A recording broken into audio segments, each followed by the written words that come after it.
Assalamualaikum warahmatullahi wabarakatuh.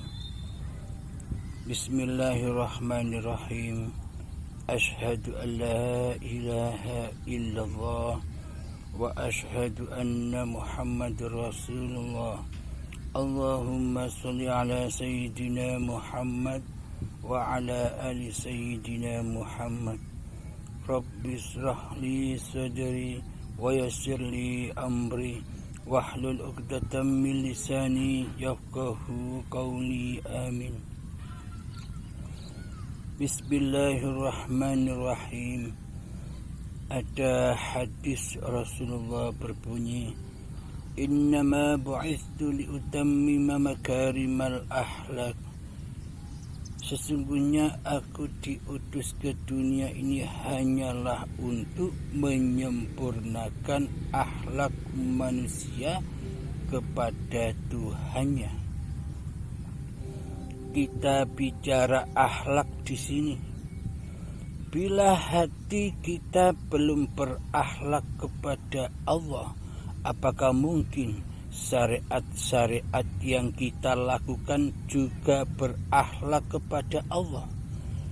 Meskipun kelihatannya berakhlak kepada manusia, meskipun kelihatannya kita melaksanakan perintah-perintah agama, meskipun kelihatannya kita menjauhi larangan-larangan agama secara syariat, bila hati belum berakhlak kepada Allah, maka di dalam mengerjakan perintah secara syariat dan di dalam menjauhi larangan-larangan yang dilarang agama secara syariat, tentunya masih belum berakhlak kepada Allah.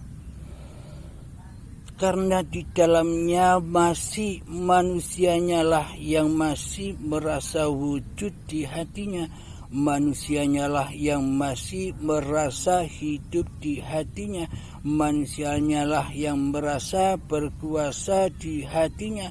Maka seluruh ketaatan, maka seluruh perintah-perintah yang dikerjakan, dan maka seluruh larangan-larangan yang dijauhinya masih di dalam pengakuan diri manusianya. Pada intinya, hati belum berakhlak kepada Allah, hati belum bertuhan kepada Allah. Meskipun kelihatannya bertuhan, akan tetapi hakikatnya masih kufur kepada Allah, karena hatinya belum berakhlak kepada Allah. Hatinya masih mensekutukan Allah dengan diri manusianya di hatinya, maka seluruh amal ibadahnya, maka seluruh amaliyah dohiriyahnya, seluruhnya belum dikatakan berakhlak, yakni semuanya menyembah yang fana, menyembah diri manusianya, menyembah nama manusianya di hatinya yang sanggup, yang berkuasa atas seluruh apapun yang dikerjakannya.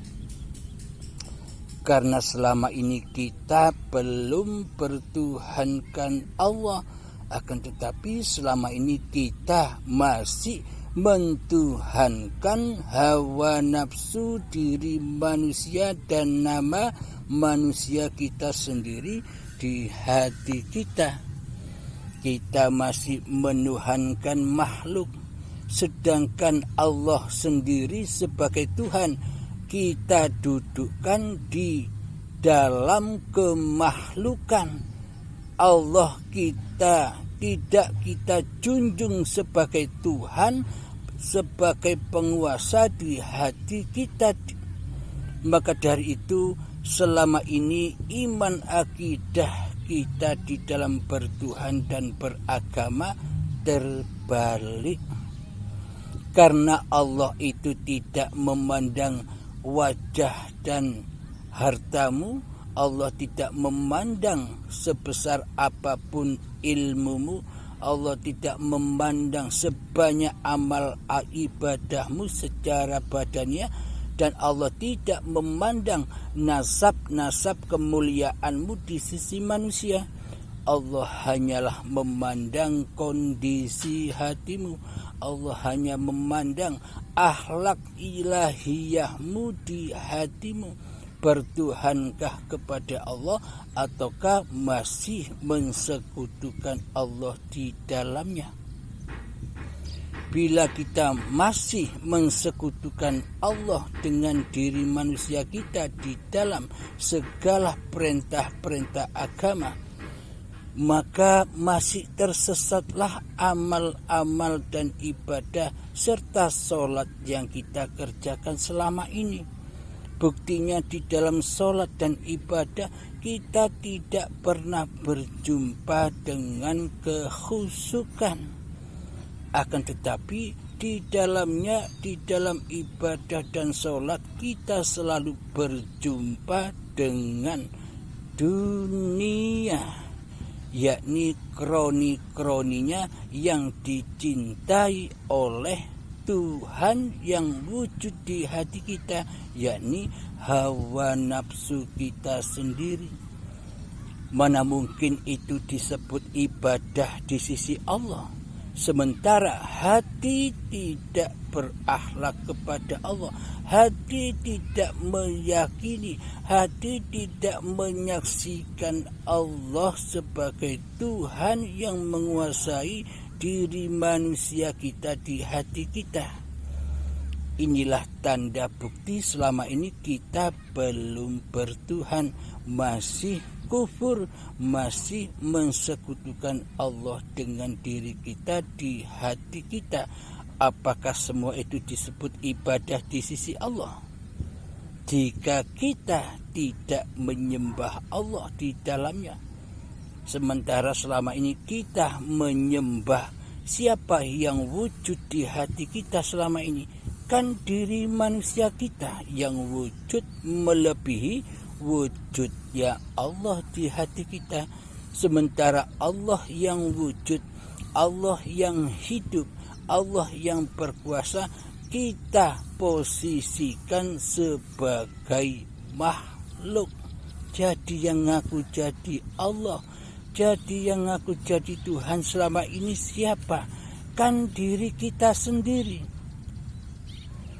Bagaimana mungkin kita bisa menyembah dan mengabdi kepada Allah, sementara selama ini yang jadi Allah, yang ngaku-ngaku jadi Allah, diri manusia kita sendiri di hati kita, tapi kita tidak menyadarinya. Karena hati kita selama ini buta, karena hati kita selama ini keras melebihi kerasnya batu, sehingga kesadaran babakan ilahiyah tak bakal pernah masuk di hati kita. Karena sudah tutup pintunya rapat-rapat, dikuasai oleh kemakhlukan diri manusia kita. Maka dari itu, sebanyak apapun amal ibadah kita dan setinggi apapun ilmu kita, bila di dalam hati kita masih merasa bahwa diri kitalah yang punya, diri kitalah yang berkuasa atas amal dan ilmu itu, maka semuanya bukan ibadah, akan tetapi racun buat diri kita, siksa buat diri kita. Karena di dalamnya kita merasa bangga dengan amal dan ibadah kita. Kita bangga dengan ilmu kita. Kita bangga dan merasa mulia dengan apa-apa yang kita kerjakan selama ini. Sehingga kita disiksa di dalamnya, di dalam rasa bangga itu, rasa mulia itu, rasa hormat itu, rasa tinggi itu daripada yang lain yang tidak beribadah secara syariat. Kita merasa mulia dari mereka. Hakikat mulia di sisi Allah itu adalah hati manusia yang sudah tidak merasa mulia. Hakikat ibadah di sisi Allah itu hati manusia yang sudah tak merasa ibadah kepada Allah, karena manusia itu hanyalah diperjalankan oleh Allah. Hakikat sejatinya hidup adalah manusia yang sudah tak merasa hidup ini manusianya, akan tetapi di dalam hati bahwa hidup ini Allah, itulah sejatinya hidup. Inilah yang dimaksud innama bu'istu liutammima makarimal akhlak. Kanjeng Nabi Muhammad sallallahu alaihi wasallam diperintah hanyalah untuk membawa akhlak-akhlak ilahiyah agar hati manusia bisa kembali ke alam ilahiyahnya, agar hati manusia bisa kembali ke alam lillahi ta'alanya, agar hati manusia bisa kembali ke alam akhirat. Yakni apa alam akhirat itu? Yakni ketika manusia sudah berakhir kekuasaannya di dalam kehidupan ini, manusianya berakhir hancur lebur kembali kepada hidup ini Allah. Nama hati ini Allah, bukan diri manusianya. Inilah yang dimaksud alam akhirat. Alam dunia itu adalah ketika masih wujud nyata pengakuan nama diri kita di hati kita, itulah alam dunia. Sedangkan alam akhirat adalah ketika di hati nama manusianya sudah runtuh kekuasaannya, kembali rojiun kepada nama Allah. Inilah inna lillahi wa inna ilaihi roji'un. Inilah yang dimaksud hadis Rasulullah sallallahu alaihi wasallam, ke dunia ini hanyalah untuk menyempurnakan akhlak-akhlak manusia kepada Tuhannya. Ketika hatinya sudah berakhlak ilahiyah, ketika hatinya sudah nyata bahwa hidup ini Allah, maka yang berlaku atas badan ini sudah menjadi af'alullah. Inilah yang dimaksud amal yang soleh.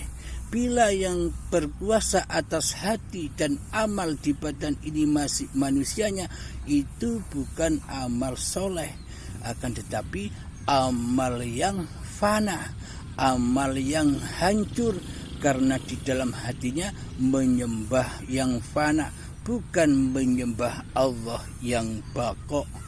Alhamdulillahirabbil alamin.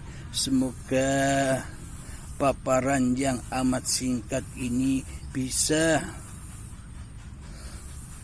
berlaku, bisa bermanfaat, terutama untuk diri saya pribadi dan untuk para sahabatku pecinta dan penyimak channel YouTube Uripe Allah. Semoga kita semua selalu dibimbing oleh Allah Subhanahu wa ta'ala. Amin ya rabbal alamin. Akhir kalam, assalamualaikum warahmatullahi wabarakatuh.